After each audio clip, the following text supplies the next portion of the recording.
विदिताखिलशास्त्रसुधा जलधे महितोपनिषत् कथितार्थनिधे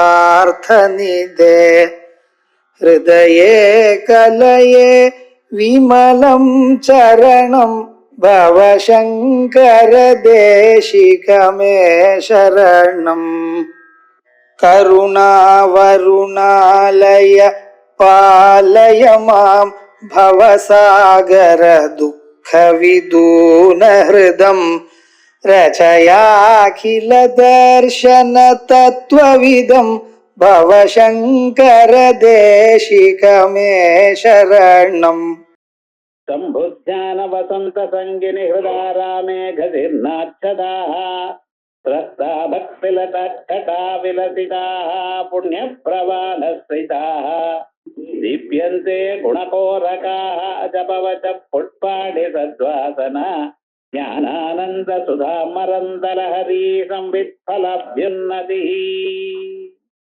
विद्यानन्दरसालयम् सुरमुनिस्वन्ताम्बुजाताश्रयम् स्वच्छं सद्विजसेवितं कलुषहृत्सद्वासनाविष्कृतम् शम्भुध्यान सरोवरं व्रजमनोहंसावतं सस्थिरम् किं क्षुद्राश्रय पल्वल भ्रमण सञ्जातश्रमं प्राप्स्यसि आनन्दामृतपूरिता हर पदाम्भोजालवालोद्यता कैर्यो भग्नमुपेत्य भक्ते कलिकलतिका शाखोपशाखान्विता उच्चैर्मानसकाव्यमानपटलीमक्रम्य निष्कल्मषा नित्याभिष्टफलप्रदा भवतु मे सत्कर्म संवर्धिता. சிவானந்தலய பிரகரணம் 48, 49 ஸ்லோகங்கள் மேல இருக்கக்கூடியதான ஸ்லோகங்கள் பார்க்கணும். போன வாரம் பார்க்கும் பொழுது நம்ம இதயத்தை ஒரு பூந்தோட்டமாக ஒரு பார்க்கா வச்சு அதுல இருக்கக்கூடியதான எல்லா விதமான வசதிகளையும் இங்க இருக்குன்னு சொல்லி அதோட சேர்த்து அதோட ஒப்பிட்டு நமக்கு சொன்னார். நம்ம ஹிருதயத்தை ஒரு பார்க்கா வச்சு பார்க்குன்னா என்னென்ன இருக்கும் அப்படிங்கிறது. பார்க்கல வெயில் காலத்தையும் எங்கேயோ நடு வெயில உட்கார மாட்டோம். அந்த காத்துக்கெல்லாம் வர்ற காலத்துல ஆனந்தமா உட்காரும். அது போல காத்து இருக்கிறதா வசந்த சங்கினி. அதோட மட்டுமல்ல அகஜிர் நச்சதாஸ்ரஸ்தா இலைகள்லாம் பழுத்த இலைகள்லாம் உதிர்ந்து போயிடுது. அது உதிர்ந்து போன பிறகு புதுசாக அங்க துளிர்கள் வர ஆரம்பிச்சது. அப்படி இருக்கக்கூடியதான பக்தில தச்சடா விலசிதாக புஷ்ப பிரபாலஸ்ரிதாக புஷ்பங்கள் என்ன, அதுல இருக்கக்கூடியதான துளிர்கள் என்ன, முட்டுகள் என்ன, குணகோரகாக அதுக்கப்புறம் நல்ல புஷ்பங்கள் வாசனையோட இருக்கக்கூடியதான அழகான அந்த பூந்தோட்டம் இத்தனையும் இருக்கு. அதுல வெறும் புஷ்பங்கள் மட்டும் இல்லையா, பழங்களும் கூட இருக்கான்.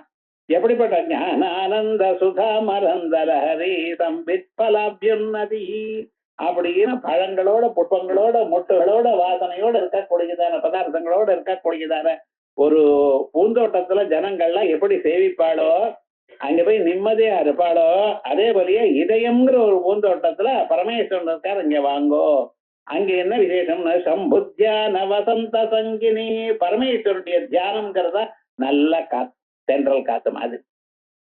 அந்த தியானம் இருக்கே பரமேஸ்வர தியானம், அது மனசுக்கு நிஜமான ஒரு சந்தோஷத்தை கொடுக்கும், சாந்தியை கொடுக்கும். சம்புத்தியான வசந்த சங்கினி ஹிருதாராமா, அந்த ஹிருதாராமே இதயம் எனக்கூடியதான ஆராமத்தில், இதயம் எனக்கூடியதான ஒரு பூந்தோட்டத்தில். அதிர்ணச்சதாக சிரஸ்தாக பாபம் எனக்கூடியதான ஜீர்ணச்சதாக அந்த பழுத்ததான இலைகள். இந்த பாப்பம்தான் பழுத்து கீழ் விழுந்துருக்கு. பழைய இலைகள்லாம் கீழ் விழுந்த பிறகுதான் துளிர்கள் நுழைக்கும். அந்த இலை உதிர்ற காலம்னு ஒரு காலம், எல்லா இலையும் பழுத்த இலையெல்லாம் கீழ் விழுந்து போயிடும். அப்ப என்ன ஆகும்னா புதுசாக அழகாக சின்ன சின்ன மொட்டுகள் வந்து அதுல வந்து அங்குரங்கள் வந்து அங்கிருந்து வர ஆரம்பிக்கும். அதே போலயே இங்கேயும் சிவத்தியானம் நீங்க பண்ணணும்னு எப்படி சங்கல்பம் பண்ணிடும், பண்றது இல்ல. சங்கல்பம் பண்ணினாலே போதும், மனசுல இருக்கிற பாபங்கள்லாம் ஓடி போயிடுமா. ஏன்? பாபங்களுக்கு சிவத்தியானத்தை கண்டா பயம். அது இருக்காது. ஏன்னா வித்யதே ஹிருதய கிரந்தி சித்தியந்தே சர்வ சம்சயா பிரியந்தே சாஸ்திய கர்மாணி அப்படின்னு எல்லா கர்மாக்களும் அழிஞ்சு போயிடும்.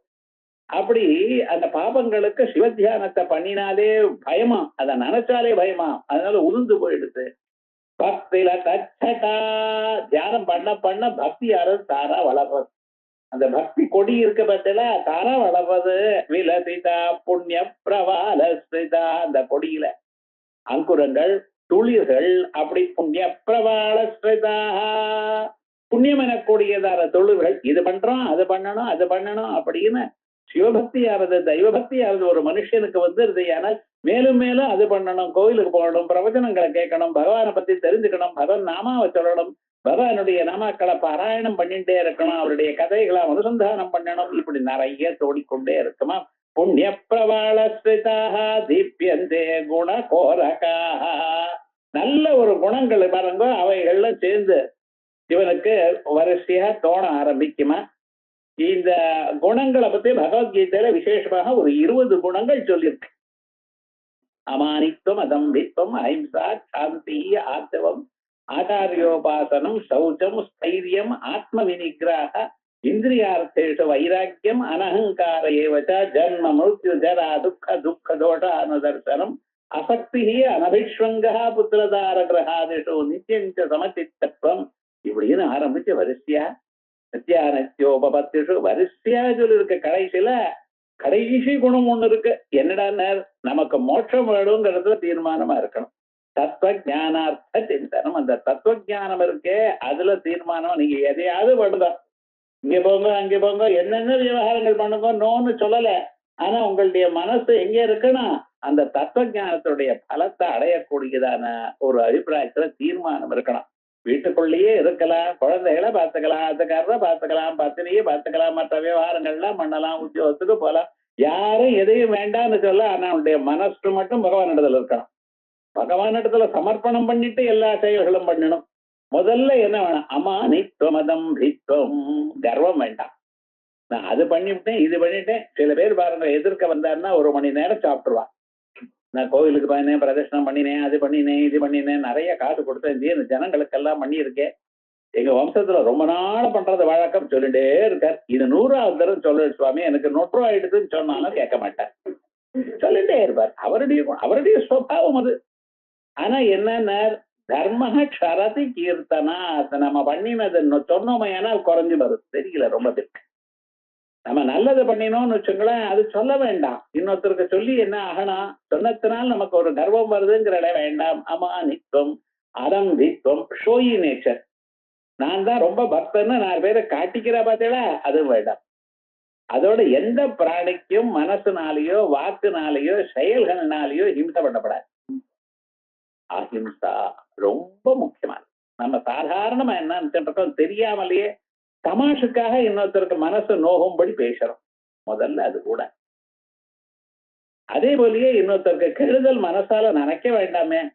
அவன் நம்மள வையறாளே விசுண்டு போட, அவளுக்கு வாய் இருக்க வையறா, நீங்க இதுக்கு திருப்பி பார்க்கணும். அந்த ஒரு நிலையை நம்ம வழக்கத்துக்கு கொண்டு வந்து இருக்கணும்.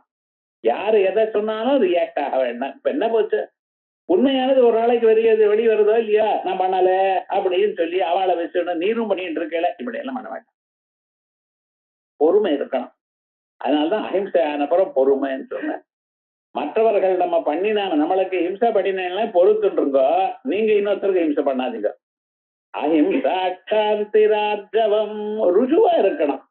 மனசுல என்ன என்றையிலோ அதுதான் வாயால சொல்லணும், வாயால என்ன சொல்றோ அதுதான் செயலால வச்சுக்கணும். வாக்கில ஒண்ணு மனசுல ஒண்ணு செயல்ல ஒண்ணு வச்சுட்டேன்னா அது நல்லா இருக்காது. மனுஷாளுக்கு தெரிஞ்சு போயிடும். நீங்க என்னதான் சொன்னாலும் இப்படி பேசினாரு, அவன் இப்படிதான் பேசினா அப்புறம் இப்படி நடந்துட்டாரு அப்படின்பா. விவகாரம் என்னடா, அது எப்போ ஒரே ஆர்ஜவம், ஆச்சாரியோபாசனம், குரு உபாசனம் இருக்கே ரொம்ப விசேஷம். ஏன்னு சொன்னா அந்த குருவானவர் எப்படிப்பட்டவர், சர்வதா சர்வகாலம் பகவத் தியானத்திலேயே இருக்கார், வேதாந்த சிந்தனத்திலேயே இருக்கார், சாஸ்திர பரிசிரமத்திலேயே இருக்கார். அப்படிப்பட்டவர் இடத்துல நம்ம இருக்கோமே, ஆனால் நம்ம மனசு சாந்தி அடையும். ஆச்சாரியோபாசனம், அப்புறம் சௌச்சம், சரீரத்தை சுத்தமா வச்சுக்கிறது. நல்ல ஸ்நானம் பண்ணி நீட்டா அழுக்கு இல்லாம நல்ல வஸ்திரம், அதுக்காக பட்ட வஸ்திரம் கட்டணும்னு சொல்லல, சாதாரண வஸ்திரமே கட்டணும், ஆனா நீட்டா இருக்கும். சுத்தமா இருக்கணும், மடியா இருக்கணும். பழைய நாள்ல மடி, இப்ப மடின்னா தெரியாது ஜனங்களுக்கு. மடி விழுப்புன்னு ஒண்ணுமே தெரியாத காலம் ஆயிடுது. படுக்கையை தொடப்படாத, பழைய வஸ்திரங்களை தொடப்படாத, சுத்தமாகவே இருக்கணும். பகவானை தியானம் பண்ணிட்டே இருக்கணும். தியானம் பண்ற வரைக்கும் இதையும் அதையும் தொடப்படாது. அப்படி ஒரு நீட்டா இருந்துட்டு இருக்கணும். ஏன்னா மனசு சுத்தமும் இருக்கணும். அதுக்காகத்தான் இந்த மடிகள்னு சொல்றது. அது நம்ம என் மனசு சுத்தமா இருக்கு சார், நீங்களே சர்டிபிகேட் கொடுத்து பிரயோஜனம் இல்ல, இன்னொருத்தர் என்ன கொடுக்கணும்? என் மனசு எப்பவும் கிளீனா இருக்கு, யாரை பத்தி என்ன கெடுதல நினைக்கல. யார் சர்டிபிகேட்ட உங்களுக்கு நீங்களே கான்ட்ராக்ட் சர்டிபிகேட் கொடுக்கறதா? சொல்லுங்க. இல்ல, இப்ப விவகாரம் என்ன இன்னொருத்தர் சொல்லணும். அதுக்கு அதான் வேதம் சொல்லியிருக்கேன், நீங்க இப்படி இப்படி நடந்துக்கணும் அப்படின்னு சொல்றது. அதனால சௌச்சம் ஆத்ம வினிகிரஹ, புலன்களை அடக்கிறது, சரீரத்தை அடக்கிறது. விரும்புனே உட்கார்ந்தா கையாட்டின்ண்டே இருப்பான், காலாட்டின்ண்டே இருப்பான். வேணா நம்மளே பார்த்துக்கணும். அனாவசியமான ஒரு செயல் சரீரத்துல இல்லாம நம்ம பார்த்துக்கணும். இந்திரியார்த்தேஷு வைராக்கியம், இந்திரியார்த்தங்கள்ல சப்தம், ஸ்பர்சம், ரூபம், ரசம், கந்தம், இதான் இந்திரியார்த்தங்கள். நல்ல சொல்ல, நமக்கு பிடித்ததான சொல்லுதான் மீதி பேர் பேசணும். நாம் பிடித்ததான பாட்டை நான் கேட்டுட்டே இருக்கணும். இப்படின்னு ஆரம்பிக்கிறேன் பார்த்தல, அது பிடிக்காத மனசு கவலையா இருக்கு. அதான், ஏன்னா உங்களுக்கு அதுல ஒரு சுவாதந்திரம் இல்லை. இந்த சொல்லுதான் எனக்கு கேட்கணும், இதுதான் நான் பார்க்கணும்னு நீங்க நினைச்சா வருமா? ரோட்ல போனேன்னா என்னென்னமோ கேட்கிறேள், என்னென்னமோ பாக்குறேள். ஆனா பாக்குறதெல்லாம் கேட்கறதெல்லாம் உங்களுக்கு இனிமையா இருக்கணும்னு சொல்லப்படாது, ஆனா நல்லதா இருக்கணும்.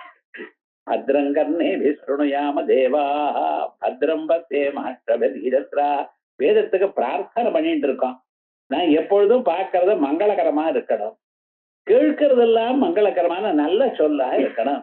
ரெண்டு பேரும் சண்டை போட்டு நடுவுல இருந்தேன்னா இவன் இப்படி வைதான், அவன் அப்படி வேணும், இதான் ராஜ சொப்னம் தெரிய வரும். எது வேண்டாம்னு நினைக்கிறோமா சொப்னத்திலையும் ரெண்டு பேரும் சண்டை போட்டாரு, அதை கேட்கணுமா? வேண்டாம். எப்பொழுதும் நம்ம கேட்கறது நன்னதா இருக்கணும். அப்படி இந்திரியார்த்தேஷு வைராக்கியம் அந்த வரட்டும், அதோட அட்டாச்மெண்ட். உங்க மனசானது எப்பொழுதும் பகவான் இடத்துல இருக்கணும். அப்ப இந்த புலன்கள் இடத்துல புலன்கள் வேற இடத்துக்கு செல்லாம இருக்கணும்.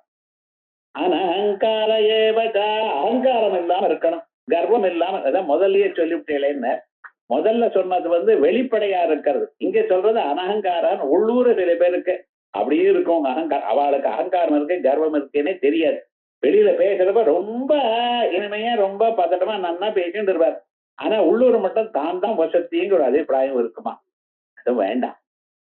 ஏன்னா நீங்க எந்த துறையில எது முன்னுக்கு வந்திருந்தாலும் அது பகவானுடைய பிக்சர் ஞாபகம் இல்ல. அது பார்த்தா நிக்குமா? நம்மளை விட நிறைய படிச்சவா, நிறைய சாதனை பண்ணினவா எத்தனையோ பேர் இருக்கா உலகத்துல. அவளுக்கெல்லாம் நல்ல பேர் வரலையே. காரணம் என்ன? அது அவ ஜன்மாந்தரது புண்ணியம் பண்ணிக்கல. அதனால பகவத் அனுகிரகம் இருந்தா தான் எல்லாமும் வளரும். ஆகையால் அந்த பகவத் அனுகிரகம் தான் நமக்கு காரணமே தவிர நம்ம செயல் மட்டும், நம்ம முயற்சி மட்டும் அதுக்கு வசத்திலே நன்னா புரிஞ்சுக்கணும். ஆனா அகங்கார ஏவதா. ரெண்டாவது வைராக்கியம். மனுஷன் சொல்றா வைராக்கியம் வரட்டும். எப்படி வரும்? ஜன்ம மிருத்யு ஜரா வியாதி துக்க தோஷானு தரிசனம். அப்பப்ப நினைக்கலாம். நீங்க நினைக்கலைங்கிறது தான் வேதாந்த கிளாஸுக்கு வந்தேன்னா அவர் சொல்றார். நம்ம நினைக்கிறது இல்ல, பிறவே முதல்ல ஒரு கஷ்டம். நம்ம என்னமோ நினைச்சுட்டு இருக்கோம், அதெல்லாம் மறந்து போயிட்டோம். நமக்கு ஒரு விவகாரம் என்னன்னா, எந்த துன்பம் வந்ததோ அந்த துன்பத்தை டக்குன்னு மறந்து போயிட்டோம். பிறக்கிறப்ப எவ்வளவு கஷ்டப்பட்டோம் தெரியுமோன்னு தெரியாது, அழுதுண்டே பிறந்தோம். சரி, பரவேணும். ஜன்ம துக்க ஜன்ம ஜரா வியாதி துக்க தோஷானு தரிசனம். கிழத்தனம் எப்ப வருதோன்னு பயம். ஒரு 40 வயசு வரைக்கும் எதையும் கவனிக்கல சார். அதுக்கப்புறம் மாடி ஒவ்வொன்னா ஒரு படி ஏறப்ப மட்டும் வலிச்சதுன்னா அப்பதான் நினைக்கிறான் வரதையா கழுத்தணும். அதோட மட்டும் இல்ல, காது பக்கத்துல நரைச்சிடுதுன்னு வச்சுங்களேன். ஒரு நாள் கண்ணாடியில பார்த்தேன்னா இனிமேல பர்மனண்டா ஒவ்வொரு மாசமும் ஒரு 200 ரூபாய் செலவு. அது பெயிண்ட் அடிக்கிறது இங்க இருந்து ஆரம்பிக்கும். பிபி மாத்திரை ஒரு தடவை வந்துருச்சுன்னா ஜன்மம் முழுக்க போட்டுக்கிடுமா. அதே மாதிரி ஒரு தடவை நரைச்சிடுதுன்னா நரைச்சுதான் போனா போட்டுமே பண்ணாச்சு, அதுக்கு வேற வெக்கம். இங்க ஆரம்பிக்கிறேன் சார் ஜரா. அதுக்கப்புறம் வியாதி. டாக்டர் கிட்ட போனா என்ன சொல்றா, உங்களுக்கு மருந்தெல்லாம் இம்யூன் ஆயிடுச்சு, வேற மருந்து கொடுக்கணும், அப்பப்ப மாத்திட்டே இருக்கணுங்கிற கழத்தனம். அப்படி ஜன்ம துக்க ஜரா வியாதி துக்க தோஷானு தரிசனம். இதெல்லாம் துக்கம். பரவி துக்கம், கழத்தனம் துக்கம், வியாதி துக்கம். என்ன வியாதின்னு தெரியாம வருது. ஒவ்வொரு ஃபீவரும் வருதான், ஒவ்வொருத்துக்கும் மெட்ராஸ் ஐங்கிறோம். அது என்ன சார், டெல்லியில இருக்கிறவங்க மெட்ராஸ், அங்கே கை வந்தாலும் மெட்ராஸ் ஐங்கிறோம். என்ன மட்டும் சொல்றான். ஒவ்வொரு ஊருக்கும் பாம்பே ஃபீவர்னா என்ன சுவாமி இப்படி ஒவ்வொன்றுக்கும் அப்படி பண்ணிட்டு இருக்கல. அப்படி என்ன இந்த வியாதிகளை பத்தி நமக்கு தெரியல. எந்த வியாதி என்ன ஏதுன்னு தெரியல. அந்த வியாதிக்கு தக்க மாதிரி மற்ற விவகாரங்கள், ஜன்ம மிருத்யு ஜரா வியாதி துக்க தோஷானு தரிசனம், இதை பார்த்துட்டு இருக்கோம். இது அப்பப்ப நினைச்சுட்டு இருக்கணுமா, இவைகள்லாம் மனுஷனுக்கு துன்பத்தை கொடுக்கும் என்று நாம் நினைச்சுட்டு இருக்கணும். இந்த நினைக்கிறதுனால மனுஷனுக்கு என்ன வைராக்கியம் வருது. இந்த வைராக்கியம் வந்ததுனாலேயே என்னாச்சுன்னு மனசானது வேற இங்கும் அங்கும் போகாமல் பகவான் இடத்துல போறது. ஜன்ம மிருத்யு ஜரா வியாதி துக்க தோஷானு தரிசனம். மிருத்யு மரணம் எப்ப வரும்னு தெரியல, எந்த விதமாக வரும்னு தெரியல. ஆனா அந்த மரண சமயத்துல என்ன ஆறுதுன்னு தெரியல. இருக்கிற காலத்துல ஆஹா ஓஹோக்கிறான். அது போற சமயத்துல வரும்பொழுது ஒண்ணுமே சொல்ல தெரியலையே மனுஷனுக்கு. அனுதர்சனம், இதெல்லாம் வேதாந்தங்களை கேட்டு பெரியவாட்டி கேட்டு தெரிஞ்சுக்கணுமா, வெறுமனை பார்க்க முடியாது. மன சந்தர்ப்பத்துல என்ன ஆகுதுன்னு அப்ப ஞாபகம் இருக்குமா, இன்னொருத்தருக்கு சொல்ல முடியுமா, முடியலையே. துக்க தோஷானு தர்சனம் அசக்திரன விஸ்வங்க புத்திராதிஷோ. குழந்தைகள் என்ன மற்ற ஸ்நேகிதர்கள் எல்லாம் இவளத்துல டூ மச் அட்டாச்மெண்ட் இருக்கக்கூடாது. வச்சுட்டு என்ன அவளுக்கு என்னென்ன துன்பம் வருதோ அது வந்துடுறது. இருக்கட்டும், யாருக்கு எது வந்தாலும் உங்களால முடிஞ்ச சகாயம், அந்த சமயத்துல என்ன சகாயம் நடக்குமோ அது படுங்க. நிறைய பண்ணணும் சார், நிறைய பண்ணணும் ஆசை இருக்கு, இன்னைக்கு எவ்வளவுதான் முடிஞ்சதுக்கு. அதனால எது வேணுமோ எப்ப எவ்வளவு பண்ண முடியும்னு நினைக்கிறோம் அப்ப அதை பண்ணிவிட்டு அப்புறம் பதில் பார்க்காம சும்மா இருந்தா. அசக்திர் அனபிஷ்வங்கா புத்திரதார கிரகாதிஷு நித்யஞ்ச சமச்சித்தத்வம் இஷ்டானிஷ்டோபபத்திஷு நித்யஞ்ச சமச்சித்தத்வம். எப்பொழுதும் ஒரே மாதிரி இருக்க பழகணும். ரொம்ப வெயிலா இருக்கு, ஆஹாஹா தாங்க முடியலையேன்னு அழறது. மழை கொட்டோன்னு கொட்டுறதுன்னு சொல்றது. மழை வர போல இருக்கு, 100 தடவை சொல்றாங்க. மழை இப்படி கொட்டுறதே என்ன பண்றது, சமுத்திரங்க சஸ்வாஹா அப்படின்னு ஜபம் பண்ண ஆரம்பிச்சுட்டான். எஜுர்வேதத்துல ஒரு மந்திரம் இருக்கு. அந்த மந்திரத்தை சொன்னேன்னா மழை பெஞ்சுட்டே இருக்கிறப்ப இந்த மந்திரத்தை அனுவாகத்தை பாராயணம் பண்ணினா அந்த மழை நின்று போயிடுமா. ஒரு 1/2 மணி நேரம் மழை வருதுன்னா சமுத்திரம் கச்சான்னு ஆரம்பிச்சு விட்டான் இவன். அது நம்ம இஷ்டமா, பகவான் நமக்கு கொடுத்துருக்காரு, அவருக்கு தெரியாத மழையே வராதுன்னு நினைச்சுருக்க. நீங்க எப்படி நினைச்சிருந்தாலும் எப்ப வருமே தெரியாது, எப்படி வரும்னு தெரியாது. பகவான் இருக்கார், அவர் பார்ப்பார்.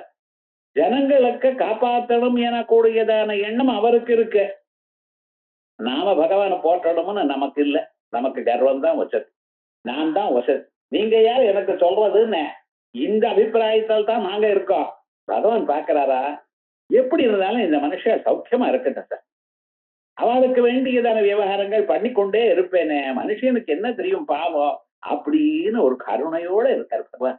அதை அவன் ரசிச்சு பார்க்கணும். அந்த பகவானுடைய ஔதாரியத்தையும் காருண்யத்தையும் தயையும் ரசிச்சு பார்க்கணும். அப்படி விசேஷமாக நம்ம இருந்தோமையானால் அசக்திர் அனபிஷ்வங்கா புத்திரதார கிரகாதிஷு நித்யஞ்ச சமசித்தத்துவம். வெயில் வந்தாலோ குளிர் வந்தாலோ மழை வந்தாலோ சமசித்தத்துவம் இஷ்டானிஷ்டோபபத்திஷு. நமக்கு பிடிச்சதோ பிடிக்காதோ எந்த பதார்த்தம் வந்தாலும் ஒரே மாதிரி பார்க்கறது எனக்கூடியதான எண்ணம் வேற இவாளுக்கு வரணும். அத்தனைக்கும் மேல பகவான் இடத்துல அந்த தீவிரமான அந்த மோட்ச இச்சை இருக்க பார்த்தா, அந்த மோட்சத்துல தத்துவஜானார்த்த தர்சனம். சர்வதா சர்வ காலமும் தத்துவஜானத்துல நமக்கு இந்த ஜன்மாவில எப்படியோ பகவான அடைஞ்சு ஆகணும். நமக்கு எத்தனை கஷ்டங்கள் வந்தாலும் சரி, எவ்வளவு துன்பங்கள் வந்தாலும் சரி, என்ன ஆனாலும் சரி, இந்த ஜன்மாவில அதை நம்ம அடைஞ்சு ஆகணும். பகவானுடைய திருவடியை பிடிச்சு ஆகணும் எனக்கூடியதான ஒரு பிடித்த மனுஷனுக்கு இருக்கணும். உத்தியோகத்துக்கு போக வேண்டாம்னு சொல்லலையே, ஆத்துல காரியங்கள் பண்ணுங்க வேண்டாம்னு சொல்லலையே, எதை பண்ணினாலும் கடைசியில உங்க மனசு மட்டும் அந்த பக்கத்திலேயே இருக்கலாம். இப்படிப்பட்டதான குண கோரகங்கள், அந்த பகவானுடைய குணங்கள் இருக்கே, குணங்கள் எனக்கூடியதான மொட்டுகள் வந்திருக்கா அந்த பக்தி கொடியில. திப்யந்தே குண கோரகாக ஜபவத புட்பாடி. இவன் ஏதோ ஒரு நாமா, ராமநாமா, கிருஷ்ணநாமா, பகவன் நாமா, ஹரே ராம ஹரே ராம ஏதோ ஒண்ணு சொல்லிட்டு இருக்கான். இதுதான் சார் ஜபம். ஜபம்னா வேற ஏதோ மற்றதுல இருந்து மூக்க மொழிண்டு ஒரு இடத்துல உட்காரணும்னு நினைக்காதீங்க. ஜபம்னா என்ன, பகவான் நாமாவை சொல்றதே. நாமஸ்மரணாத் அந்யோபாயம் நைபஸ்யாமோ பவதரணே. இந்த உலகத்துல சம்சார துன்பத்துல இருந்து தாங்கிறதுக்கு தாண்டுவதற்கு கலியுகத்துல ரொம்ப முக்கியமானது நாமஸ்மரணம். மற்ற யுகங்களை விட கலியுகத்துக்கு அவ்வளவு விசேஷம் இருக்கு. ஏன்னா நாமஸ்மரணம் பண்ணினாலே போறோம், ஜபத்தை பண்ணினாலே வரும். குடியாதன்யன் நவா குரியாத் மைத்ரோ பிராமண உச்சத்தை. காயத்ரி மந்திரத்தை ரிட்டையர் ஆயிட்டோமோ இல்லையா, ஒரு 100 பண்றது ஒரு 108 பண்ணுவோம், இன்னொரு 10 ஜாஸ்தியா பண்ணுவோமே. ஒவ்வொரு நாளைக்கும் ஒரு 10 காயத்ரி ஜாஸ்தி பண்ணுவோம் அப்படின்னு ஒரு சங்கல்பம். காலமே இத்தனை நாள் என்ன பண்ணிட்டு இருக்கோ இதை விட ஒரு 10 ஜாஸ்தியா பண்ணி வைப்போமே காயத்ரி ஜபம். யாருக்கு? பகவானுக்கு. அப்படின்னு வச்சு பண்ணுங்க. கொஞ்ச நாளைக்கு என்ன ஆகணும், நீங்க மட்டும் இல்ல வீடு முழுக்க சுத்தமா இருக்கும், எல்லோருக்கும் மனசாந்தி கிடைக்கும். காசு இருக்கு ரொம்ப பேர் இட்ட எங்க போறது, தங்கம் விலை ஜாஸ்தி ஆகுது, ஆகாசத்தை ஓட்டுறதுன்னா அப்பவும் தங்க கடையில குறைச்சிருக்கோம். ஒவ்வொரு ஊர்ல இருந்து தங்க கடை கிடைக்கிறேன் கட்டின்னு இருக்கேன். அதே போல புடவை கடை பாருங்க, துணி கடை எங்க இருக்கு, எல்லா இடத்துலயும் எல்லா ஊருக்கும் வந்துட்டாமா. ஸ்வீட்டு கடை பாருங்க, தெரு தெருக்கும் இருக்கு. யாருதான் வாங்குறானோ, பழக்கடை எங்க பார்த்தாலும் பழம் வந்துருங்கிறான். எங்கேயும் கூட்டம் இருக்கா, எங்க போனாலும் சீக்கிரமா வர முடியாது அவங்களுக்கு. இத்தனையும் இருக்கு. ஆனா விவகாரம் என்ன, பகவான மட்டும் நம்ம இதயத்துல இல்லை. இதெல்லாம் அனுபவிக்க வேண்டாம்னு பகவான் சொல்லவே இல்லை. இத்தனையும் அனுபவிங்க, ஆனா ஒரே சமயத்துல ஒரு மூலையில எனக்கு ஒரு இடம் கொடுக்கும். தத்வஜானார்த்த சிந்தனம் இப்படி. அதனால ஜபத்தை பண்ணிட்டே இருக்கோம். ஜபத்துக்கெல்லாம் இங்க பண்ணணும் அங்க பண்ணணும் உட்கார்ந்து பண்ணணுங்கிற நியமங்கள் சிலதுக்குண்டு. ஆனா இந்த ஜபம் பகவான் நாமாவை சொல்றதுக்கு ரோட்ல போயிட்டே இருக்குப்பா, வாக்கிங்லயே ஜபம் போட்டுங்களேன் வேண்டாம் சொன்னார் பகவான். பஸ்ல உட்கார்ந்து பகவான் நாமாவை நினைச்சுட்டு வாயார் மனசால சொல்லிட்டு இருங்களேன். புஷ்பாடி சத்வாசனா, நல்ல வாசனை, மனசுல நல்ல எண்ணங்கள், அந்த எண்ணங்களோட இருக்கணும். நல்ல எண்ணங்களோட பகவானுக்கு பூஜை பண்றா போல நினைங்கோ. பகவானுக்கு ஏதாவது நல்ல பொருளை பார்த்து பகவானுக்கு நிவேதனம் பண்றா போல நினைச்சு பாருங்களேன். புஷ்பாணி ஞானானந்த சுதா மரந்தர ஹரி தம்பித்தலாப்யுன்னதி. அறிவு, பிரம்மத்தினுடைய அறிவு, ஆனந்தம். இந்த ஆனந்தமும் அறிவோடு கூடியதான பழச்சார், நல்ல சாரோடு கூடியதான பழங்கள் இருக்க, அந்த பழங்கள்லாம் இந்த பார்க்கல இருக்கான். உங்க இதயம் எனக்கூடியதான பார்க்கல. ஆகையால் அப்படிப்பட்டதான அந்த இதயத்துல பகவான தியானம் பண்ணுங்கோன்னு ஒரு ஸ்லோகம் சொன்னார். அதுக்கப்புறம் பகவான என்ன பண்றாரு, ஒரு பெரிய ஏரியாக தியானம் பண்ணும். ஏரியில இருந்தா என்னென்ன இருக்கும், ஏரியில வெறும் காஞ்சி போய் தீர்த்தமே இல்லாத மாதிரி ஏரின்னு சொல்விடா. சம்ஸ்கிருதத்துல ஹரதம்னு பேரு ஏரிக்கு. நையாயிக்கால ஜலஹரதம்னு சொல்றான். ஜலஹரதம்னு சொல்ல வேண்டாம், ஏன்னா ஏரினால ஜலம் இருந்தாதான் அதுக்கு ஏரின்னு பேரு. விவகாரம் என்ன, அப்படி ஒரு நல்ல புல்லா இருக்கணும் ஜலம், அதோட ஜலஹரதம் இருக்கடா. அங்க அந்த ஏரியில என்ன சுவாமின்னு நல்ல மகர்ஷிகள்லாம் சந்தியாவந்தனம் பண்ணுவா. கிராமாந்தரத்துல பார்த்தேன்னா ஒரு ஏரியோ குளமோ இருந்தான்னா அங்க ஸ்நானம் பண்ணி சந்தியாவந்தனம் பண்ணி அப்படி போவா. காவேரி கரையில இருக்கிறவாள், காவேரி தீரம் தாமிரபரணி தீரம் அங்க இருக்கிறவாளுக்கெல்லாம் புத்திசாலிகள்னு சொல்றா. நான் சொல்லல, புராணங்களே சொல்றத. என்ன காரணம் தெரியுமோ, நான் ஜனங்கள் அங்கிருந்து நல்லா காத்து அனுஷ்டானம் பண்ணுவா, மனசாந்தியோட இருந்துட்டு இருப்பா. ஆகையால் தீர்த்தம் இருக்கிற இடத்துலதான் சிவிலைசேஷன்லாம் அங்கதான் டெவலப் ஆகுதுன்னு புத்தகத்துல படிச்சோம். இண்டஸ் வேலி சிவிலைசேஷன், ரிவர் சிவிலைசேஷன் சொல்றோமே. காரணம் என்ன, அந்த பிரவகிக்க கூடியதான ஜலம் இருக்க, அதை பருகினவாளிய புத்தி சக்தியானது ஜாஸ்தியா. வெறுமன இடத்துல தேங்கி இருக்கிறது இல்லாம ஓடக்கூடியதான ஜலம் இருக்க, அது நிஜமாகவே க்ஷேமத்தை கொடுக்குமா. அப்படி ஒரு ஏரின்னு இருக்குமே ஆனால் அங்க என்ன பண்றா, ஏரி நல்ல தீர்த்தம் இருக்க, சுத்தமான தீர்த்தமா இருக்க, அந்த தீர்த்தத்தோட இல்ல அங்க நிறைய மகர்ஷிகள்லாம் வருவாளாம். தீர்த்தம் இருக்கிற இடத்துக்கு மாத்திலேயே ஜபம் பண்ணும் பொழுது, உட்கார்ந்து ஜபம் பண்ணும் பொழுது பஞ்ச பாத்திரத்துல பக்கத்துல வச்சுக்கணும். வெறும் பாத்திரம் இல்ல, தீர்த்த பாத்திரம். தீர்த்த பாத்திரம் இருந்தா அது ரொம்ப மடின்னு சொல்வா, நல்லதும்பா. ஏன் தெரியுமா, ஸ்ரத்தாவா ஆபஹா வேதம் சொல்றது. எங்க தீர்த்தம் இருக்கோ அந்த இடத்துல ஸ்ரத்தா வளரும். அதனாலதான் ஜபம் பண்றதுக்கு முன்னால ஆச்சமனம் பண்ணுங்கன்னு சொல்றது. 3 தடவை தீர்த்தத்தை அச்சுதாயன்மா, அனந்தாயன்மா, கோவிந்தாயன்மா அப்படின்னு பகவான் நாமாவை சொல்லி தீர்த்தம் 3 தடவை கொஞ்சம் கொஞ்சமா ஒவ்வொரு டிராப் குடிச்சலையானா மனசாந்தி அடையும். அதனாலதான் ஆச்சமனமானது ரொம்ப முக்கியம்னு. எந்த பூஜை பண்ணுங்க, எந்த ஜபம் பண்ணுங்க, முதல்ல ஆச்சமனம் பண்ணுங்கிறல. ஸ்திரீகள் கூட ஆச்சமனம் பண்ணணும். என்ன அவளுக்கு என்ன கொம்பா, எல்லாரும் பண்ணணும். ஆச்சமனம் இல்ல, பிராணாயாமம் தான் சில சமயத்துல பண்ண வேண்டாம்னு சொல்லிருக்கு. அவ உண்டா இருக்கிற காலத்துல அந்த சமயத்துல பிராணாயாமம் பண்ணி அது ஏதாவது ட்ரபிள் ஆக போறதுங்கிறதுக்காக சொல்லியிருக்கிறே தவிர எல்லாமே பண்ணலாம். சப்பாத்திகள் பண்ணும் பொழுது தீர்த்தம் முதல்ல பக்கத்துல இருக்கணும். ஏன்? ஸ்ரத்தையை கொடுக்கறது உங்களுக்கு. ஆகையால் அந்த பகவான்களுடைய மகர்ஷிகள்லாம் இங்க வந்து சேருவா. அதுக்கப்புறம் ஸ்வச்சமா இருக்கும் தீர்த்தம். தீர்த்தமா இருந்து இந்த பக்கம் அந்த பக்கம் போகாது. குருவிகள்லாம் வரும், பட்சிகள்லாம் வரும். பெரிய குளம் இருக்குன்னு வச்சுங்களேன், அந்த குளத்துல வாத்து இவைகள்லாம் இருக்கிறத விட பட்சிகள் அப்பப்ப வந்து தீர்த்தத்தை வருகும். அதே போலயே காட்டு பக்கத்துல இருக்கவன், ஏன்னா அங்கிருந்து பிராணிகள்லாம் வந்து தீர்த்தத்தை சாப்பிடுமா. அது பார்க்கறதுக்கே அழகா இருக்கும். நம்ம மெட்ராஸ்ல எங்க பார்க்க போறோம்? நமக்கு தீர்த்தம் வருது, குழா திறந்தா வரணும். அது பாதி சமயத்துல காத்து வருது, அவ்வளவுதான். அப்ப என்ன விவகாரம்? அந்த தீர்த்தம் நிறைய இருக்கிறத பார்த்தாலே கண்ணுக்கு ரொம்ப குளிர்ச்சி. அப்படி பட்சிகள்லாம் வந்து சேரும். அதுல இருக்கக்கூடியதான ஸ்நானம் பண்ணி நிலையானால் அங்க இருக்கக்கூடிய சரீரத்தில் இருக்கக்கூடியதான அழுக்கு போகும். அதோட மட்டுமல்ல, உள்ள அழுக்கும் போகும். மனசுல இருக்கக்கூடியதான காமக்ரோதாதிகள்லாம் போகும். தீர்த்தத்துல எப்படி ஸ்நானம் பண்ணணும், நதியில எப்படி ஸ்நானம் பண்ணணும்னே தெரியாது. இப்ப இருக்கிறவாளுக்கெல்லாம், மദ്രാஸ்ல இருக்கிறவாளுக்கு, டவுன்ல இருக்கிறவாளுக்கு ஸ்நானம் எப்படி பண்றதுன்னு தெரியலையே. முதல்ல நதி எந்த பக்கம் பிரவகிக்கிறதே அதுக்கு எதிர் பக்கத்துல நின்றுட்டு ஸ்நானம் பண்ணணும். அந்த பக்கத்துல ஸ்நானம் பண்ணா அடிச்சுன்னு போயிடும். கங்கா நதியில முதல்ல எப்படி எந்த பக்கம் பிரவாகம் இருக்கோ அதுக்கு எதிர்க்க நின்றுண்டு முதல்ல ஆசமனம் பண்ணி பகவத் தியானத்தை பண்ணி எந்த நதியில ஸ்நானம் பண்றாலோ அந்த நதிக்கு அர்க்கத்தை கொடுத்து அதுக்கப்புறம் பிராணாயாமம் பண்ணி சங்கல்பம் பண்ணி இந்த புண்ணிய தினத்துல இந்த நதியில நான் ஸ்நானம் பண்றேன், பகவத் அனுகிரகம் எனக்கு கிடைக்கணும்னு சொல்லி அதுக்கப்புறம் மூக்கையும் காதையும் மூடிட்டு அப்புறம் 3 முழுக்க வேகமா போடணும். அதுக்கப்புறம் தான் சில பேர் கங்கையில காலை வச்சது ரொம்ப குளிரா இருக்குதான்னு வெளில வந்துருவான். முதல்ல ஒரு முழுக்கு போடுற வரைக்கும் தான் சிரமம். அதுக்கப்புறம் தானா சரியா போயிடும். ஜலம் இருக்கே, அந்த ஜலமானது நம்ம சரீரத்துக்கு ரொம்ப ஹீட்டத்தை கொடுக்கும். உள்ள இருக்கக்கூடியதான காமக்ரோதாதிகளையும் போக்கும். ஆகையால் இந்த நதி ஸ்நானத்துக்கு அவ்வளவு ரொம்ப விசேஷம் இருக்கு. அப்படி கலுஷகிறது பாபத்தை போக்கக்கூடியது நதி. அதோட சத்வாசனாவிஷ்கிருதம், அழகான வாசனைகளை உண்டு பண்ணுமா. ஏன்னா இந்த தீர்த்தம் இருக்கிற இடத்துல மகான்கள் வருவா.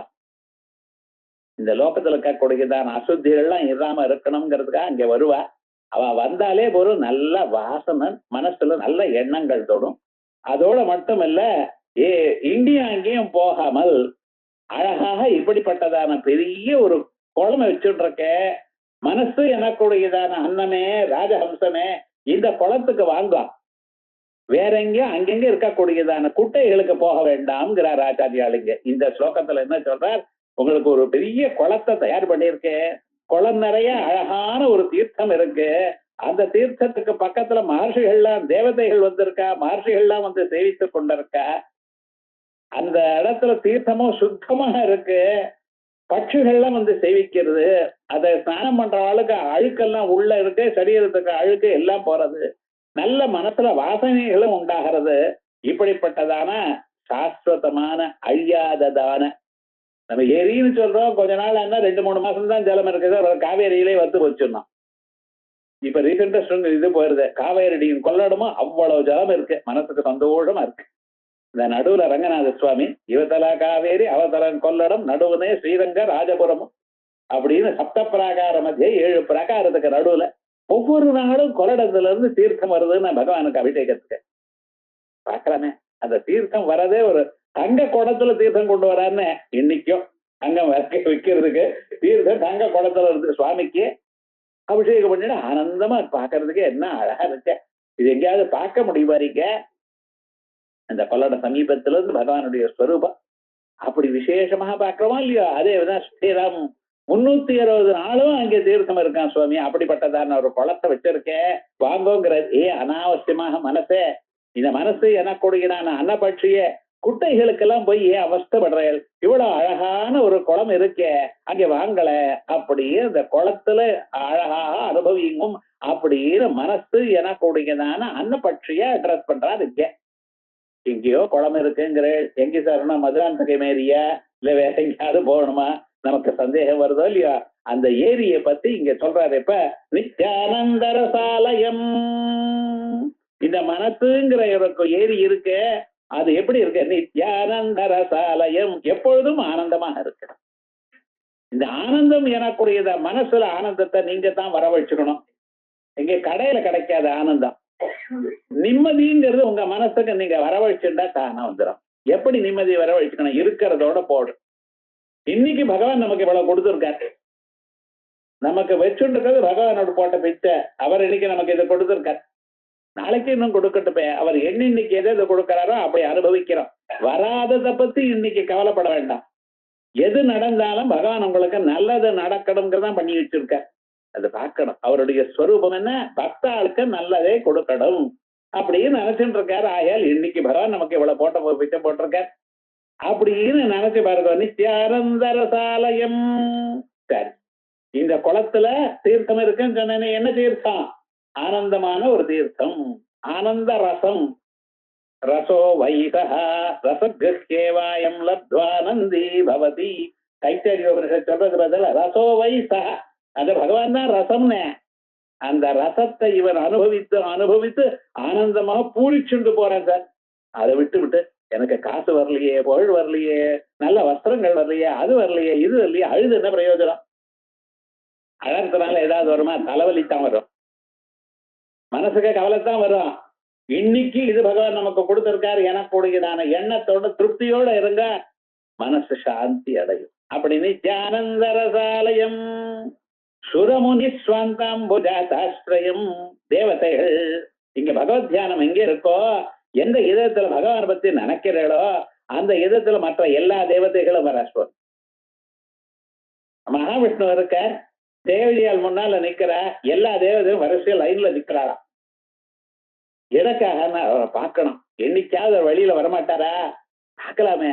அந்த பகவானுடைய தர்சனம் எனக்கு வரட்டுமே, அவருடைய கண் பார்வை என் மேல விழட்டுமே, அதுக்காக காத்துட்டு இருக்கா. தேவதைகள் என்ன, மகர்ஷிகள் என்ன, அந்த ஒரு க்ஷணம் அந்த பகவானுடைய தரிசனம் நமக்கு வேணும்னு பார்த்துட்டு இருக்கோம். அப்படி அந்த பகவானுடைய ஒரு தியானம் எனக்கூடியதான ஒரு ஆனந்த பெருக்கு எனக்கூடியதான ஒரு ஏரி இருக்குமே, ஆனால் அந்த ஏரிக்கு பக்கத்துல தேவதைகள் என்ன, மகர்ஷிகள் நிக்கிறாளாம். சுரமுனி ஸ்வந்தாம்புஜாதாஸ்ரயம். இந்த ஏரி பார்த்தீங்களோ, தேவதைகள் என்ன, மகர்ஷிகள் என்ன, இவளுடைய ஸ்வாந்த அம்புஜ ஆசிரியம், அவளுடைய இதயம் எனக்கூடியதான தாமரை, இதய தாமரை, அது ஆசிரியமா இருக்கு. ஏன்னா ஏரி இருந்தா அது தாமரை இருக்கணும், அப்பதான் அந்த ஏரிக்கு ரொம்ப விசேஷம். இங்க என்ன தாமரைகள்? தேவதைகள் மகர்ஷிகள் எனக்கூடியதான அவர்களுடைய எண்ணங்கள், அவருடைய மனது எனக்கூடியதான தாமரையோடு ஒட்டின்னு இருக்கு. சுரமுனி ஸ்வந்தாம்புஜாதாஸ்ரயம். ஏரியில ஜலம் எப்படி இருக்கு? ஸ்வச்சம். நம்ம வெறுமன மனசு விட்டுலையானால் அது என்ன ஆகும்? யாரையோ பத்தி நினைக்கும், மனசு சும்மா இருக்காது. யாருடைய மனசும் சும்மா இருக்காதுன்னு அதனுடைய சுவாவம் அசைகிறது, யாரையோ பத்தி நினைக்கிறது. அப்ப என்ன பண்ணும்? நமக்கு பிடிக்காத வாழ்டைய மனசை பத்தி நினைக்கும், நமக்கு ரொம்ப வேண்டிய வாழை பத்தி நினைக்கல. ஏதாவது வந்தானே, அவன் பாரு என்ன அப்படி சொன்னானே, இப்படி சொன்னானே, அவன் அப்படி இருக்கானே, இப்படி இருக்கானே, அவன்லாம் சௌக்கியமா இருக்கான் சார். துன்பம் பண்றவன் எல்லாம், கெட்டது பண்றவன் எல்லாம் சௌக்கியமா இருக்கான் சார். உலகத்துல நிஜமாவே கலிக்காலம் எல்லாம் தப்பு தப்பா நடக்கு, இவனுக்கு எல்லாம் தப்பா தோன்றது. இப்படித்தான் நினைச்சுட்டு இருக்கா சார் மனுஷன். ஆக விவகாரம் என்ன? வெறுமன மனசை விட்டலையானால் அந்த மனசனுடைய சுவாவமானது இன்னொருத்தரை பத்தி தப்பா நினைச்சுட்டே இருக்கு. இப்ப என்ன பண்ணுங்க? அதை பத்தி நினைக்காதீங்க, பகவானை பத்தி நினைக்க. பகவானுக்கு 1000 நாமாக்கள். விஷ்ணு சஹஸ்ரநாமம் கேட்டோமே, அதே போல சிவசஹஸ்ரநாமம் கேட்போமே. சிவநாம கல்பலத்த ஆலவாலம் அப்படின்னு சிவசஹஸ்ரநாமத்துக்கு பாஸ்கர் ராயர் ஒரு வியாக்கியானம் பண்ணியிருக்கார். மகாபாரதத்துல 2 விதமான சஹஸ்ரநாமம் கிடைக்குது சிவசஹஸ்ரநாமம். இது சிவசஹஸ்ரநாமத்துக்கும் விஷ்ணு சஹஸ்ரநாமத்துக்கும் காமனா இருக்கக்கூடியதான நாமாக்கள்லாம் இருக்கு. இதுல என்ன அர்த்தம், அதுல என்ன அர்த்தம், ஒவ்வொரு அர்த்தத்துக்கும் எத்தனையோ கதைகள் இருக்கு, உபகதைகள்லாம் புராணம் நிறைய இருக்கு. அதை அனுபவிப்போமே, அந்த பகவான் நாமாவை கேட்டுக்கொண்டே இருப்போமே அப்படின்னு மனசுல எண்ணங்கள் தோன்றது பார்த்தா இதுதான் ஸ்வச்சமான தீர்த்தம். ஸ்வச்சம் சத்விஜ சேவிதம். இதுக்கு முன்னால சத்விஜம்னா அழகான பட்சிகள்னால் சேவிக்கப்பட்டது அப்படின்னு அர்த்தம். குளம்னா எப்படி இருக்கணும்? பட்சிகள்லாம் வரணும், அதெல்லாம் பார்த்துட்டே இருக்கணும். அங்கெங்கெல்லாம் வாத்துகள் இருக்கும், அன்ன பட்சிகள்லாம் இருக்கும், மற்ற குருவிகள்லாம் இங்க வந்து அப்பப்ப தீர்த்தத்தை சாப்பிட்டு போகும். இப்பெல்லாம் அதுக்கெல்லாம் ஏரியே இல்லாதவா தீர்த்தம் இல்லாம திண்டாடுறது. தீர்த்தங்கள் ஏரி இருக்குமேனா இங்க வந்து சாப்பிடும் தீர்த்தத்தை. பசுமாடு இவங்க எல்லாம் பாருங்க அங்க வந்து தீர்த்தத்தை சாப்பிடும். இப்ப எல்லாம் ரோட்ல அப்படியே கட்டப்படுறது. அது பாட்டுக்கு அந்த வரும் தீர்த்தத்தை சாப்பிட்டா அது பாட்டுக்கு போயிட்டே இருக்கும். அப்படி ஒரு அழகான ஸ்வச்சம் சத்விஜ சேவிதம். த்விஜம்னு சொன்னா முன்னால பட்சிகள்னு சொன்னேன். பட்சிகளுக்கு த்விஜம்னு பேர், அந்தனர்களுக்கும் த்விஜாள்னு பேர். என்ன சார், முதல்ல பிறக்கிறப்ப ஒரு பிறவியா, உபநயனமானப்புறம் இன்னொரு பிறவியா? பிறவி என்ன? 2 பிறவி. த்விஜன்மா, அம்மா வயத்துல இருந்து ஒரு பிறவி கிடைச்சது. அது என்ன, சாதாரணமான ஒரு பிறவி, சூழ சரீரம் உண்டாச்சு. 2வது ஞானமயமான ஒரு பிறவி. அந்த காயத்ரி மந்திரம் இருக்க, காயந்தம் திராயத்தேரி காயத்ரி, விரும்புன சொன்னாலே போரும். காயத்ரிக்கு அவ்வளவு பலம்.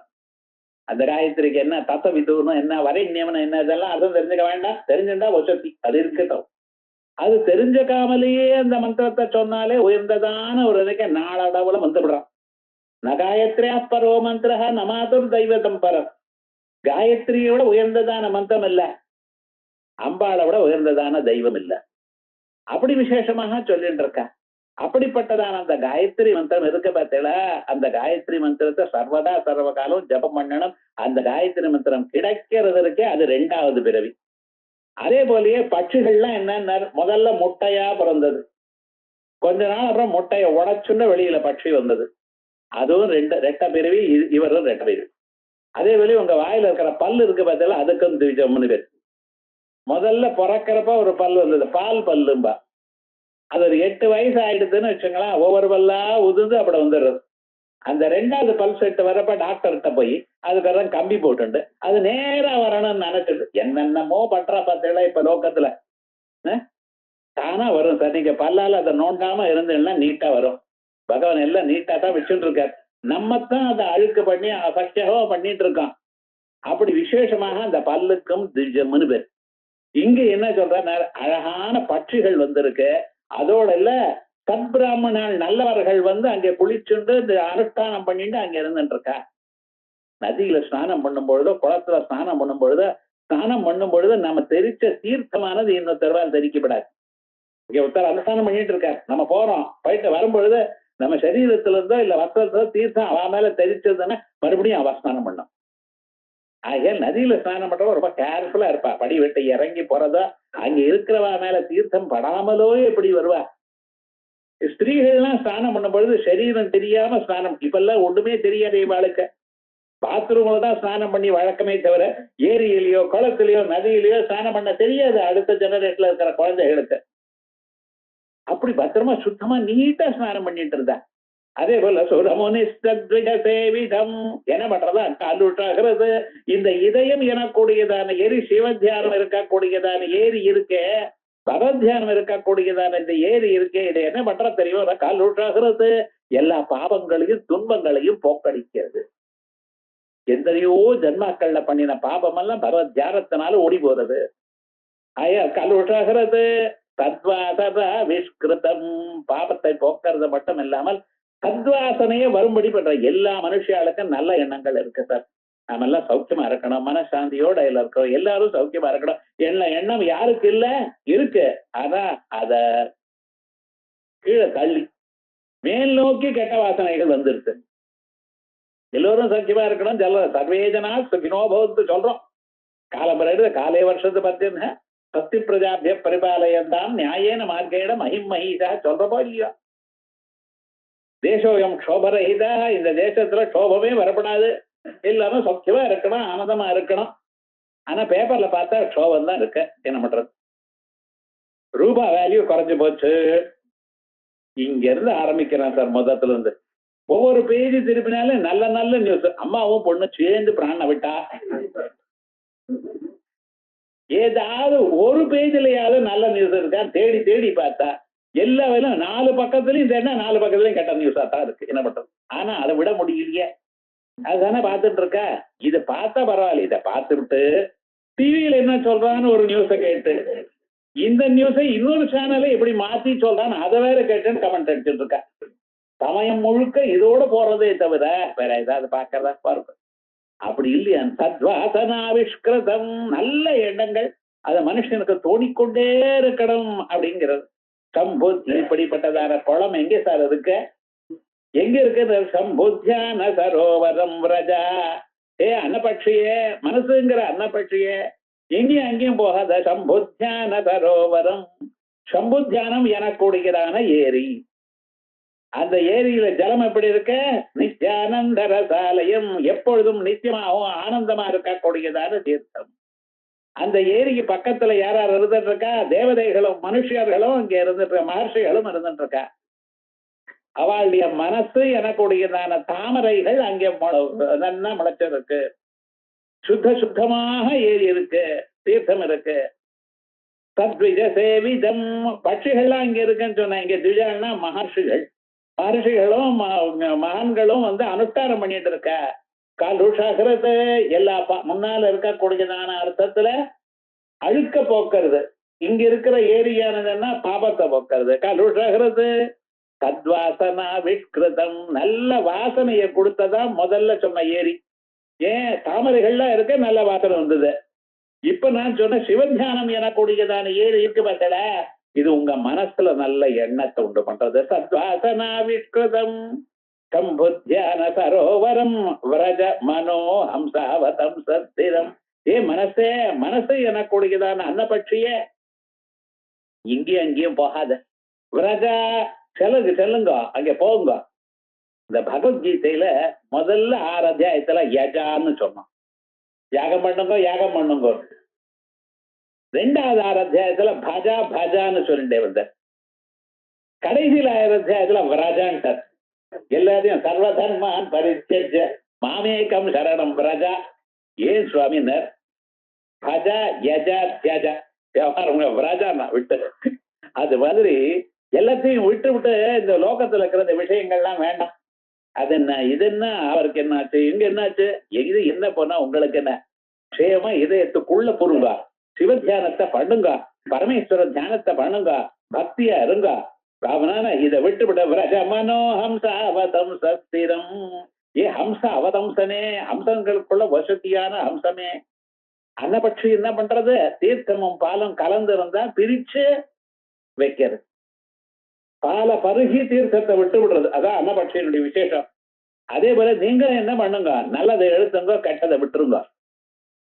ஹம்ச அவதம்ச ஸ்திரம், ஆனந்தமா இங்கே இருங்க. இதை விட்டு விட்டு வேற எங்கேயும் அங்கேயும் எங்கேயும் ஓடாதீங்க. நக்கிம் க்ஷுத்ராஸ்ரய பல்பல பிரமண சஞ்சாதஸ்ரமம் பிராப்ஸ்யசி.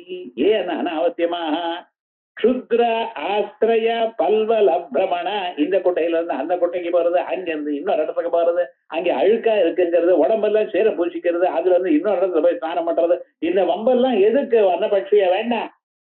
இந்த சுத்தமான அழகாக இருக்கக்கூடியதான நல்ல ஆனந்தமான தீர்த்தம் இருக்க, இங்கேயே இருந்துருங்களேன். ஸ்திரம் ஹம்சாவதம் சஸ்திரம் கிம் க்ஷுத்ராஸ்ரய பல்வல பிரமண சஞ்சாதஸ்ரமம் பிராப்ஸ்யசி. ஏரி குட்டையா இருக்கக்கூடியதான இடங்கள்ல விழுந்து அங்கே போய் சுத்திட்டு அங்கே போயிட்டு வரக்கூடியதான சிரமமே உங்களுக்கு வேண்டாமே.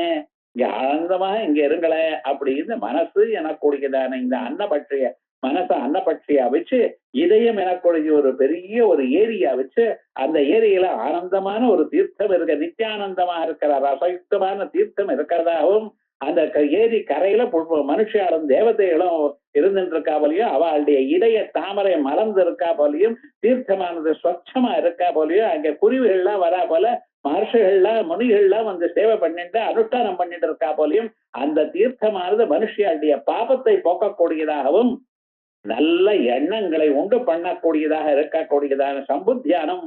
அவரை நினைச்சாலே சம்பவதி சம்போ. ஆகையால் சம்புத்தியானம் எனக்கூடியதான ஒரு ஏரி இருக்க, என் மனம் எனக்கூடியதான அன்னபட்சியே இங்கேயும் எங்கேயும் அலைவானே இந்த ஏரியில. ஏன்னா அன்னபட்சிக்கு ஏரினா ரொம்ப இஷ்டம், அதே தாமரை இருக்கக்கூடியதான ஏரினா ரொம்ப இஷ்டம். அப்படிப்பட்ட தாமரைகளோடு கூடியதான ஏரி இருக்கேப்பா இங்க. இதை விட்டு விட்ட அனாவசியமான குட்டைகளுக்கெல்லாம் போய் சமப்படுவானே. நம்ம சின்ன சின்ன விஷயங்கள்லாம் அனுபவிச்சு அதனால மனசுக்கு துன்பம் தான் வருது. ஒரு 1/2 மணி நேரம் டிவி பார்த்தேன்ல, அதுக்கப்புறம் 10 நிமிஷம் துன்பம் வருது. இவ அவளை வச்சா, அவ இவாளை வச்சா, மாமியார் மட்டும் பண்ண வச்சா, அதான் தெரிஞ்சிருக்க, வாழ்க்கையில் நடந்துட்டு இருக்கேன். மறுபடியும் ஏன் சொல்லலாம்? ஒவ்வொரு விவகாரமும் ஏதோ அனுபவிச்சுட்டே இருக்கும், அதை பார்த்து துன்பத்தை அனுபவிச்சுட்டே இருக்கும். வேண்டாவே, இது சிவத்தியானத்துக்கு வாங்க, பகவானுடைய இந்த ஸ்வரூபத்தை நினைங்க, மங்களமூர்த்திய நினைங்க. மங்களானாஞ்ச மங்களம் தெய்வதம் தேவதானாம் ச.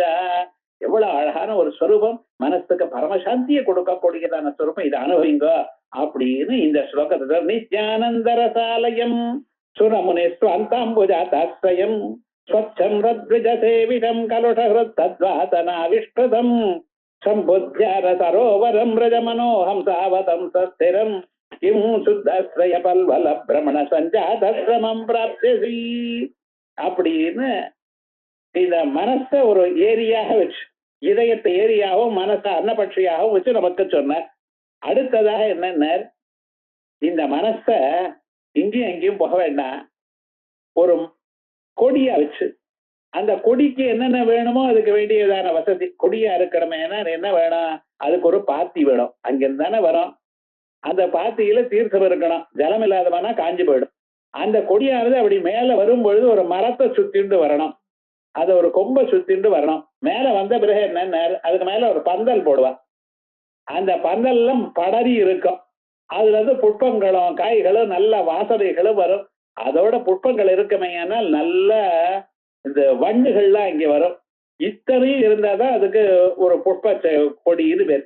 ஒரு மல்லி கொடியோ ஏதோ ஒண்ணு இருந்ததுன்னா அவ்வளவு அழகா நல்ல வாசனை இருக்கும். அந்த பிராந்தத்திலேயே வாசனை, அந்த புஷ்பங்கள் மேல விழ, நீங்க ஒரு அப்படி போனா உங்க தலையிலையும் புஷ்பம் விழ, ஓஹோ யாரோ போட்டான்னு மேல பார்க்க, யாரோ இருக்கெல்லாம் நினைக்காதியோ, வந்து அதோட நிறுத்திக்கணும். அப்படி விவகாரமா ஆனந்தமா இருக்கக்கூடியதான அழகான ஒரு ஸ்வரூபம் இருக்கு இல்லையா, இப்படிப்பட்டதான ஒரு கொடியை நான் சொல்றேன்.